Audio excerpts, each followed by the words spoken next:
Bonjour à tous, aujourd'hui notre seconde et dernière partie du cours sur l'aménagement du territoire avec une partie de synthèse sur l'aménagement du territoire à l'échelle nationale. Donc je vous ai demandé de regarder la carte qui se trouve dans votre livre, page 333, et j'avais posé quelques questions sur cette carte. Donc, première question, quelle place occupe Paris sur le territoire national d'après cette carte? Donc quand on voit sur cette carte, il y a quelque chose qui normalement devrait vous frapper, eh bien c'est ce qui concerne les axes de communication. Si vous regardez, les axes de communication sont pratiquement tous centrés sur Paris. Donc Paris occupe une place centrale en matière d'axes de communication. Ensuite, si on regarde la légende concernant le territoire qui entoure Paris, on nous indique que c'est un territoire qui est très attractif. Encore une chose, on voit que Paris est la seule métropole mondiale de France, c'est-à-dire une aire urbaine qui a un rayonnement à l'échelle mondiale, qui est attractif à l'échelle mondiale. Donc Paris est la seule métropole mondiale de France. Et enfin, on voit que Paris et sa région proche est une région qui est intégrée au cœur économique de l'Union européenne. C'est ce qu'on voit ici. Donc en gros, Paris a une place centrale majeure dans le territoire français. Pourquoi est-ce que c'est un déséquilibre? Eh bien parce que, par contraste, tout le reste du territoire apparaît comme secondaire. Et en fait, ça peut poser des problèmes parce que ça va faire que certaines régions sont défavorisées par rapport à l'aire urbaine de Paris. Et c'était la deuxième question, je vous demandais quels sont les territoires qui sont défavorisés et en quoi le sont-ils. Il y avait deux types de territoires à identifier. Et donc on voit ici deux types de territoires. Tout d'abord, les anciennes régions industrielles en reconversion. Alors, on voit que ça correspond ici, au nord de la France, ce sont les anciennes régions minières et industrielles. Et là, la région Lorraine, c'est ce qui correspond aussi à un bassin minier et surtout à des anciennes entreprises textiles. Donc, ces régions-là, ce sont des régions en difficulté parce que, les mines de charbon ont toutes fermé dans les années 80 ou plus tard peut-être 1990. Les usines ont été délocalisées massivement où la mécanisation, le remplacement par des robots a engendré des pertes d'emplois importantes. Donc ces territoires-là sont des territoires défavorisés. Et autre partie du territoire qui est défavorisée, eh bien c'est toute cette partie-là qu'on avait vu quand on avait fait l'organisation du territoire, on avait parlé de la diagonale du vide. Donc c'est ces régions qui sont peu peuplées, mal reliées et qui sont essentiellement rurales et qui sont peu développées économiquement. Donc c'est les régions rurales isolées, ce sont des régions défavorisées dans le territoire français. Alors je vous demandais ensuite de consulter un site internet de l'aménagement du territoire qui parle des pôles d'excellence rurale. Voilà le site. Et donc ce site expliquait ce que sont les pôles d'excellence rurale. Et donc si vous avez lu, vous voyez que les pôles d'excellence rurale, ce sont des projets qui sont d'initiative privée. Donc c'est des gens qui vivent dans les territoires ruraux qui peuvent proposer des projets ou des communes. C'est pas forcément des démarches privées, mais ça peut être aussi des communes, des régions. Et donc ils vont proposer des projets et ces projets vont recevoir une aide de l'État si ça va dans le sens du développement de ces régions-là. Alors on peut en voir quelques exemples. Il y a une carte, quand on cliquait sur PER labellisé, vous voyez. Donc chaque point sur la carte correspond à des projets. Donc on peut aller voir dans les régions, je vous avais dit, qu'on appelle de la diagonale du vide. Donc vous voyez qu'il y a une légende. La lettre V correspond à la valorisation économique et la lettre S correspond aux services. Donc on va en regarder deux. Je clique par exemple sur celui-là, vous voyez. Donc ici, on a un PER, transformation fromagère locale. Vous voyez que c'est extrêmement précis. Et donc c'est une communauté de communes, donc des acteurs publics, qui, avec une entreprise locale, ont élaboré un PER autour de la production fromagère et du maintien de l'emploi d'une unité locale de transformation industrielle. Donc, en gros, il s'agit de moderniser et de maintenir de l'emploi dans une petite fromagerie artisanale. Et donc ce projet a reçu le soutien de l'État et a reçu donc un financement de l'État parce que ça va dans le sens de développer les régions rurales. Autre exemple, on va regarder un exemple dans les services. Donc là, vous voyez, c'est encore une communauté de communes, donc acteurs publics. Et ça, c'est un projet donc qui a plusieurs objectifs. Structurer l'offre d'accueil petite enfance, de l'enfance, un accueil adapté aux personnes âgées, favoriser l'insertion des personnes handicapées, offrir des lieux pluridisciplinaires de proximité, etc., etc. Donc plusieurs axes de développement, et derrière tous ces axes de développement, eh bien, il y a des emplois à la clé. C'est-à-dire qu'à chaque fois qu'on lance un projet comme ça d'accompagnement, par exemple des personnes âgées, il va falloir des personnels de service qui vont s'occuper de ces personnes âgées. Pareil pour la petite enfance. Et donc ça va générer des emplois, et ces emplois vont permettre de redynamiser un territoire qui est défavorisé. Donc c'est le genre d'opération qui est soutenu par l'État, et c'est ça l'aménagement du territoire, c'est développer un grand nombre d'actions pour corriger les inégalités, donc ici corriger les inégalités dans le domaine de la ruralité. Alors, question suivante, je vous demandais de regarder un article de 20 minutes et de répondre à 4 petites questions.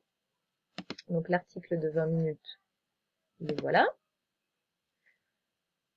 Donc, Hauts-de-France, le gouvernement au chevet du bassin minier. Et là, on voyait sur cette photographie un terril de charbon. Donc, c'est ces montagnes formées par les déchets du charbon. Hein, dans les mines, on extrayait le charbon. Et il y avait une partie qui était utilisable.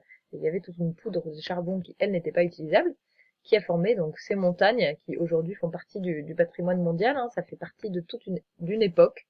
Ça fait partie du paysage. Et donc, le territoire concerné, c'est donc les Hauts-de-France, le bassin minier. Et on vous demandait ensuite quelles étaient les difficultés auxquelles ce territoire était confronté. Et donc, si vous avez lu l'article, vous avez vu que c'est un territoire qui est d'abord très pauvre, bien plus pauvre que la moyenne mondiale.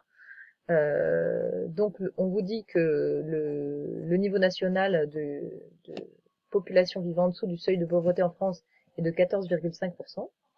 Et dans le Nord-Pas-de-Calais, eh bien, c'est 23,1%. Ça veut dire que près d'un quart de la population vit en dessous du seuil de pauvreté. Ensuite, vous voyez que le chômage, dans l'ancien bassin minier, c'est 13% en moyenne. Et dans les quartiers les plus défavorisés, c'est 20%. Une personne sur 5 qui fait partie de la population active, donc qui pourrait occuper un emploi, est au chômage. C'est un chiffre très important. Pour information, avant la crise que nous connaissons actuellement du Covid-19, le chômage en France était environ à 8%, un petit peu plus de 8%. Donc vous voyez, c'est 12 points de plus que la moyenne nationale, c'est énorme. Donc un très fort chômage, une très forte pauvreté, et aussi on vous dit que le bassin minier perd des habitants. Donc c'est un espace répulsif. C'est le contraire de la région parisienne ou des régions du littoral qui gagnent des habitants, qui sont attractives. Là, c'est un territoire qui perd des habitants. Et enfin, on vous dit que la formation des jeunes est insuffisante. Or, eh bien, la formation, hein, c'est ce qui est la clé du développement d'un territoire. Hein. Une population bien formée est celle qui pourra occuper des emplois pérennes à l'avenir. Ceux qui sont le plus touchés par le chômage sont ceux qui sont peu ou mal formés. Donc, beaucoup de problèmes pour ce territoire, et on va voir donc quelles solutions sont apportées. Donc, c'était la question suivante. Quelles actions sont menées? Donc, on voyait dans l'article qu'il y avait plusieurs axes à ces actions. Donc, tout d'abord, il y avait un axe de logement, réhabilitation et construction de nouveaux logements, parce que, eh bien, il y a beaucoup de logements qui sont anciens et très vétustes. Dans les anciens quartiers du bassin minier, eh ben, on va retrouver ce type de logement. Vous voyez, c'est ce qu'on appelle les corons. C'est des petites maisonnettes de briques qui ont été construites les unes, elles sont toutes identiques les unes aux autres, et elles avaient été construites par les propriétaires des mines de charbon ou des usines pour loger leurs ouvriers. Et évidemment, eh bien, c'était d'un confort extrêmement rudimentaire, et il y en a beaucoup qui ont vieilli et mal vieilli. Et en fait, donc, on va reprendre l'architecture de ces maisons. Voilà, vous voyez, on reprend l'architecture de briques traditionnelle, et on rénove complètement l'intérieur hein, pour que ça devienne aux normes et des logements plus confortables pour la population à l'heure actuelle. Donc ça, c'est le premier volet, la rénovation des logements. Deuxième volet, ce sont les transports. On vous dit qu'un projet très important a été passé, un accord a été passé avec la Banque européenne d'investissement pour construire des lignes de bus dans les zones enclavées. Donc là, vous voyez, on retrouve un petit peu comme dans le Grand Paris pour les quartiers qui sont les plus isolés, le fait de les rendre plus accessibles parce que c'est un élément essentiel de l'accès à l'emploi, c'est le fait de pouvoir se déplacer librement. Enfin, on voit sur le plan de la santé, le plan prévoit la rénovation d'un centre hospitalier à Lens. Et ça n'est pas dit dans l'article, mais je l'ajoute dans la vidéo. Vous voyez, il y a aussi tout un projet d'accompagnement à l'emploi. Donc, on va d'abord, pour tous les projets qui sont mis en œuvre dans la région, embaucher des personnes qui sont originaires de la région. Donc, tous ces projets de construction, de rénovation, c'est de l'emploi pour la population locale. Ensuite, on va accompagner, il y a tout un projet, vous voyez, qui s'appelle le dispositif Active de SIA Habitat. Donc, c'est un organisme de logement social qui a lancé un projet de coaching, c'est-à-dire d'accompagnement individualisé des habitants. Et le but, c'est de permettre à des habitants de sortir de la pauvreté en les accompagnant pour retrouver un emploi, pour trouver une formation dans leur démarche administrative, pour leur permettre de devenir autonomes et de revenir dans l'emploi. Et vous voyez, donc 100 personnes ont été accompagnées et que sur ces 100 personnes, eh bien, il y a une réussite quand même assez importante, hein, puisque 23 sont maintenant embauchés, 15 en formation, 19 accompagnés dans des problématiques administratives.